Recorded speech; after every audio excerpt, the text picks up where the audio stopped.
बहुत बड़ा उलटफेर। एक्टर विजय की पार्टी टीवी की सबसे बड़ी पार्टी बनकर उभरी है। टीवी को 99 सीटें मिली हैं। एआईएडीएमके यानी कि अन्ना द्रविड़ मुनेत्र कड़गम को 74 सीटों के साथ दूसरे स्थान पर रहना पड़ा है, जबकि डीएमके 61 सीटों के साथ तीसरे नंबर की पार्टी बनकर उभरी है। लेकिन अगर पिछले बार के चुनाव की बात करें तो आपने देखा होगा कि द्रविड़ मुनेत्र कड़गम जो कि डीएमके अब की बार 61 सीटों पर सिमट गई है। पिछली बार दोगुने से ज्यादा सीटें डीएमके को मिली थी, 133 सीटें मिली थी, जबकि एआईडीएमके 66 सीटों पर सिमट गई थी। कांग्रेस 18 सीटों पर, वहीं बीजेपी 4 सीटों पर सिमटी थी। और ये तस्वीर जो आप देख रहे हैं ये संभवतः टीवी के ये ऑल इंडिया अन्ना, ये एआईडीएमके के ऑफिस के बाहर की तस्वीर आप देख रहे हैं। ऑल इंडिया अन्ना द्रविड़ मुनेत्र कड़गम के ऑफिस के बाहर की तस्वीरें हैं, जहां पर कार्यकर्ताओं में जबरदस्त उत्साह देखने को मिल रहा है। लेकिन आंकड़ों की बाजीगरी एक बार जल्दी से आपको बताते हैं, उसके बाद हमारे सहयोगी अबू न्यूज रूम से जुड़ रहे हैं, उनका भी रुख करेंगे। जो डीएमके आज 60 से थोड़ी सी ज्यादा सीटें लेकर आई है, पिछली बार 133 सीटें डीएमके को मिली थी। वहीं एआईडीएमके 66 सीटों पर पिछली बार सिमटी थी। अब की बार की अगर आंकड़ों की बात करें, लगभग उतनी ही सीटें आती हुई दिखाई दे रही हैं। कांग्रेस 18 और बीजेपी 4 सीटों पर। टीवी के नहीं थी पिछली बार, अब की बार टीवी के मैदान में है। इतिहास रहा है तमिलनाडु का कि एक्टर्स, स्टार्स चुनावी मैदान में उतरते हैं, जीतते हैं, उन्हें भगवान की तरह ट्रीट किया जाता है, उनकी मूर्तियां बनाई जाती हैं, मंदिर बनाए जाते हैं। लेकिन पिछली बार ऐसा नहीं हुआ था। कमल हासन उतरे थे, उनको वो जीत का सेहरा जो मिलना चाहिए था, जो कि आमतौर पर माना जाता है, वो जीत का सेहरा कमल हासन की पार्टी मक्कल निधि मय्यम को नहीं मिल पाया था। अब वो हमारे सहयोगी इस बीच हमारे साथ जुड़ गए हैं। अब 1967 से लेकर अभी तक ऐसा होता आया है कि एक बार डीएमके, एक बार एआईडीएमके। ये पहली बार तमिलनाडु के इतिहास में होगा कि कोई तीसरी पार्टी आई, वो सिर्फ किंग मेकर की भूमिका में नहीं बनी, वो मैंडेट लेकर आ रही है। अबू बिल्कुल अंकिता, देखिए बहुत चौंकाने वाला और हैरान करने वाला ये जो रुझान कह लिए कि आ रहे हैं तमिलनाडु से। और आप यहाँ पर सिर्फ एक तस्वीर समझिए, बस एक चीज़ यहाँ पर समझिए कि डीएमके यानी स्टालिन की पार्टी को जो नुकसान हुआ है वही फायदा टीवी की यानी विजय की पार्टी को हो रहा है। यानी विजय जो काट रहे हैं, जो उनका जो फायदा जो गेन कर रहे हैं, वो पूरा का पूरा गेन आप देखिए कि डीएमके दरअसल आप देखिए कि साल 2021 में जब चुनाव हुए थे तो 133 सीटें जीत कर आई थी, जिस तरह से आपने हमारे दर्शकों को बताया। और इस वक्त 62 सीटों पर बढ़त बनाए हुए है, जबकि 99 सीट्स का नुकसान डीएमके को हो रहा है। और आप देखिए कि टीवीके जो है वो तकरीबन 97-98 सीटों पर इस वक्त बढ़त बनाए हुए। यानी जो सीटें टीवीके की हैं, विजय की पार्टी की हैं, वो दरअसल तमाम की तमाम सीटें उन्होंने डीएमके की काटी हैं। और अगर एक्टर्स की बात की जाए, वाकई में एक्टर्स बहुत बड़ा फैक्टर रहे हैं साउथ में, और ख़ासतौर से अगर तमिलनाडु की बात की जाए, हालांकि साउथ के 2 बहुत बड़े चेहरे जिनका जिक्र अंकिता आप भी कर रही थी, कमल हासन की बात करें, रजनीकांत की बात करें, ये 2 बहुत बड़े चेहरे हैं। लेकिन जब ये आवाम के बीच में गए, इलेक्शन में गए, तो उस वक्त ये लोग एक तरह से नाकाम हो गए थे। बिल्कुल माफ कीजिएगा, आपको बीच में रोक रही हूँ। एक सबसे बड़ा जो एक्टर चेहरा था वो जयललिता भी तो थी, हम उन्हें कैसे भूल सकते हैं, वो भी तो एक्ट्रेस थी। बिल्कुल बिल्कुल नहीं, बिल्कुल अंकिता, क्योंकि एक्टर्स बहुत बड़ा फैक्टर यहाँ पर रहे हैं।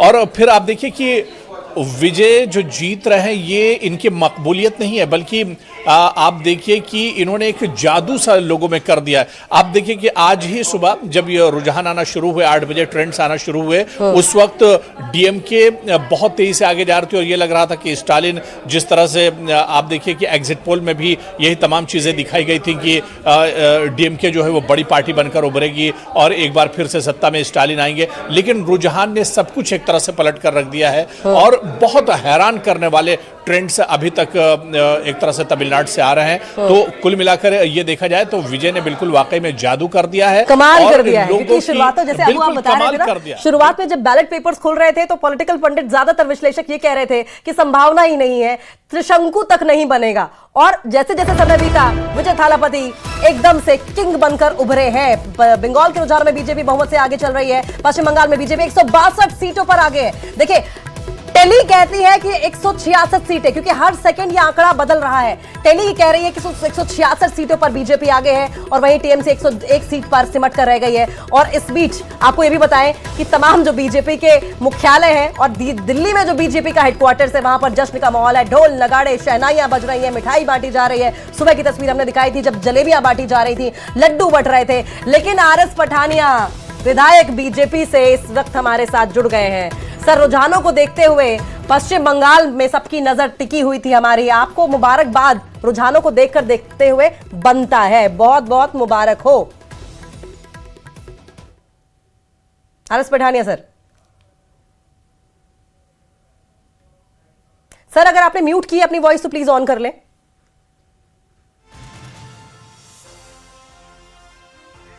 जी, मेरा आवाज आ रहा है? बिल्कुल आ रही है सर, आ रही है। हाँ, पूरे देश भर में और विशेषकर असम के साथ साथ पुडुचेरी भी, और स्पष्ट अगर बात करें कि बदलाव की लहर इस बारी बंगाल की हवाओं, बंगाल की फिजा में भी देखने को मिल रही है।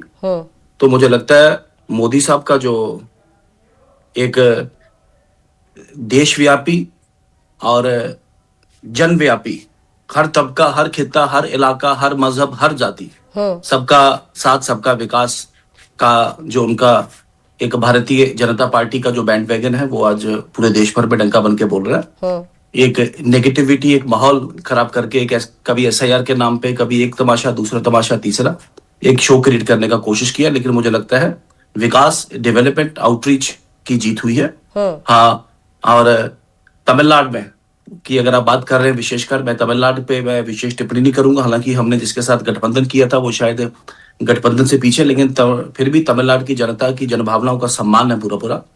और उसी पूरे सम्मान का मद्देनजर रखते हुए मैं एक बार बता दूं आपको कि जो भी खैर लोगों का जो एक ओपिनियन है, उसका वेलकम भी करते हैं और उसका सम्मान भी करते हैं। लेकिन आरएस पठानिया सर, जैसे आप कह रहे हैं कि ये मैंडेट डेवलपमेंट को लेकर दिया गया है, और दरअसल तस्वीरें देख लीजिए, मिठाई लेकर किस तरीके से बीजेपी कार्यकर्ता पहुंचे हुए हैं। वहां पर फूल भी है, फूल भी बरस रहे हैं, मिठाइयां बांटी जा रही हैं, जलेबियां खिलाई जा रही थी। ये कोलकाता बीजेपी दफ्तर के बाहर का जश्न हम आपको दिखा रहे हैं, क्योंकि इस वक्त अगर आंकड़ों की बाजीगरी की बात करें तो रुझानों में बीजेपी 167 है, जबकि टीएमसी 101 पर सिमट गई है। और यही सवाल लेकर आरएस पठानिया सर के पास जाएंगे। आरएस पठानिया जी, संजय जी हमारे साथ टीएमसी से जुड़े हुए हैं। उन्होंने कहा है कि 1 बजे तक का इंतजार कीजिए और बीजेपी की तमाम पोल पट्टी खुलकर सामने आ जाएगी, जीत टीएमसी की होगी।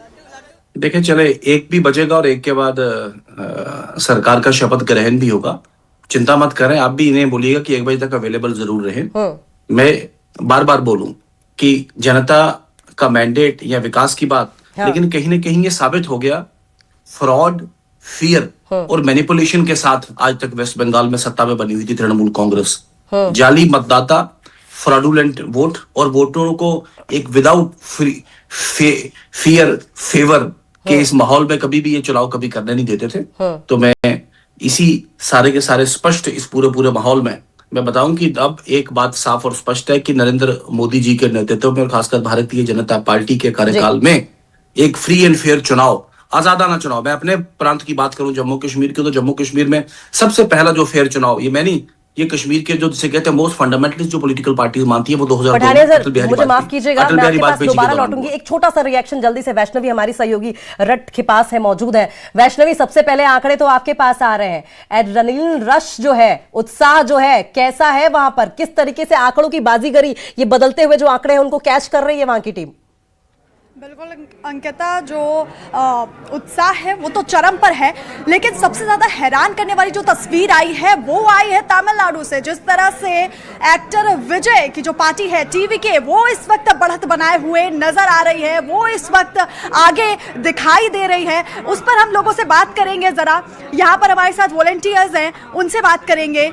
क्या लगता है, क्या वजह है टीवीके पार्टी आगे लीड बनाई हुई, बढ़त बनाई हुई यहाँ पर नजर आ रही है?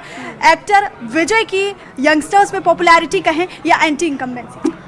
मुझे लगता है एंटी इनकम्बेंसी भी है, क्योंकि जो डीएमके की पार्टीज है उन पे काफ़ी एलिगेशंस लगा है कुछ करप्शन से रिलेटेड, और सोशल मीडिया का तो बहुत बड़ा रोल है, क्योंकि जिस तरीके से उन्होंने सोशल मीडिया पे कैंपेनिंग, मीम्स और उनकी मूवीज़ भी है, तो काफ़ी क्रेज़ है। और तमिलनाडु में मुझे लगता है कि अब जो है काफ़ी एक्टर्स लोग भी पॉलिटिकली काफ़ी एक्टिव हो रहे हैं, तो वहाँ के लोग हैं वहाँ न्यू फेस देखना चाहते हैं, ये नहीं देखना चाहते कि जो पुरानी पार्टी चल रही है वही चल रही है। तो एक नए होप के साथ वहाँ पे विजय को ज़्यादा वोटिंग। बिल्कुल बिल्कुल, सुना आपने अंकिता किस तरह से यहाँ पर युवाओं को जिस तरह से टारगेट किया जा रहा है, जेनजीज को जिस तरह से टारगेट किया जा रहा है। अब चुनाव प्रचार का तरीका भी अब बदल गया है, किस तरह से मीम्स सोशल मीडिया के जरिए अब प्रचार किए जा रहे हैं।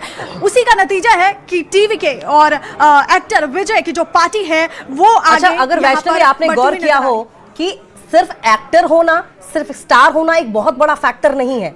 ये आपने बिल्कुल सही कहा कि यंगस्टर जो है, नए मतदाता जो है, उन्हें टारगेट करने की कोशिश की जा रही है। क्योंकि अगर एक्टर्स ही फैक्टर होता तो शायद पिछली बार कमल हासन जब अपनी पार्टी को चुनावी मैदान में उतार रहे थे तो वो जीतते हुए नजर आते। बहुत बहुत शुक्रिया वैष्णवी आपका। 3 तस्वीरें आपकी टीवी स्क्रीन पर हम आपको दिखा रहे हैं। कोलकाता पश्चिम बंगाल से ये तस्वीर देख रहे हैं जहां पर जश्न का माहौल है। सिलीगुड़ी पश्चिम बंगाल में हर कोई भगवा रंग में रंगा नजर आ रहा है, हर कोई गुलाल लगा रहा है, एक दूसरे को जीत की बधाइयां दे रहा है, नाच रहा है, गा रहा है। दिल्ली बीजेपी हेडक्वार्टर्स की तस्वीरें आप देख रहे हैं, ढोल लगाड़े, शहनाइयां और इसके अलावा बढ़ती मिठाइयां, सुबह सुबह जलेबियां और इसके साथ नारेबाजी। 3 तस्वीरें ये बताने के लिए काफी हैं कि पश्चिम बंगाल से लेकर दिल्ली और कोलकाता, सिलीगुड़ी, इसके अलावा पुदुचेरी, यहां पर कैसे असम में भी देखिए, असम में भी जबरदस्त तरीके से जीत का सहरा सजने वाला है बीजेपी के सिर पर और इसी को लेकर चर्चा हम लगातार करते रहेंगे। लेकिन सबसे बड़ी बात यह है कि अगर असम का हम जिक्र करें तो पिछले बार के चुनाव में सर्बानंद सोनोवाल को चुनावी चेहरा बनाया गया था, उनकी अगुवाई में जीती भी बीजेपी और उसके बाद सर्बानंद सोनोवाल को बीजेपी सेंटर में ले आई। और अब की बार पहली बार ऐसा था कि हिमंता बिस्वा शर्मा के चेहरे पर चुनावी मैदान में उतारा गया उन्हें और जीत साफ तौर पर आप देख रहे हैं, बहुत क्लियर मैंडेट दिखाई दे रहा है। बीजेपी 97+ सीटों पर दिखाई दे रही है। अब ऐसे में सवाल यह है कि बीजेपी ने सीएम का चेहरा क्लियर तो किया नहीं है, गुटबाजी ना हो इस बात को ध्यान में रखते हुए सीएम का चेहरा बताया नहीं। क्या हिमंता बिस्वा